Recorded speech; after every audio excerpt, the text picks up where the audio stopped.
Supreme court میں ملک بھر میں ایک ساتھ انتخابات کے لیے دائر درخواستوں پر سماعت کا یہ معاملہ ہے۔ چیف جسٹس نے اس سماعت کے دوران ریمارک دیے کہ عدالت کو کہا گیا تھا سپلیمنٹری گرانٹ کے بعد فنڈ کی منظوری لی جائے گی، اس کے برعکس معاملہ ہی پارلیمنٹ کو بھجوا دیا گیا۔ کیا الیکشن کے لیے ایسا ہی ہوتا ہے یا پھر عام حالات میں بھی ایسا ہوتا ہے؟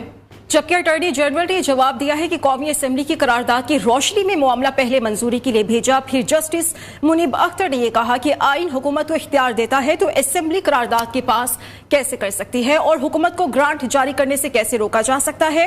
اٹارنی جنرل نے یہ جواب دیا کہ گرانٹ کی بات میں منظوری لینا رسکی تھا، جس پر جسٹس منیب اختر نے یہ کہا ہے کہ کیا حکومت کے بجٹ کے وقت اکثریت نہیں ہونا تھی؟ جو بات آپ کر رہے ہیں وہ تو مشکوک لگ رہی ہے۔ عدالت نے اب تمام سیاسی جماعتوں کو نوٹس جاری کر دیا ہے اور اس اہم کیس کی سماعت کل دن 11:30 بجے دوبارہ ہونے جا رہی ہے۔ اب یہ معاملہ ہے اور عدالت نے تمام سیاسی جماعتوں کو کل طلب کر لیا ہے۔ 11:30 بجے کا وقت دیا گیا ہے عدالت کی طرف سے، اور اس بارے میں مزید ڈیٹیلز بھی آپ سے شیئر کریں گے۔ ابھی کی ڈیولپمنٹ یہ ہے کہ سپریم کورٹ میں ملک بھر میں ایک ساتھ الیکشنز کے لیے دائر درخواستوں پر سماعت ہوئی۔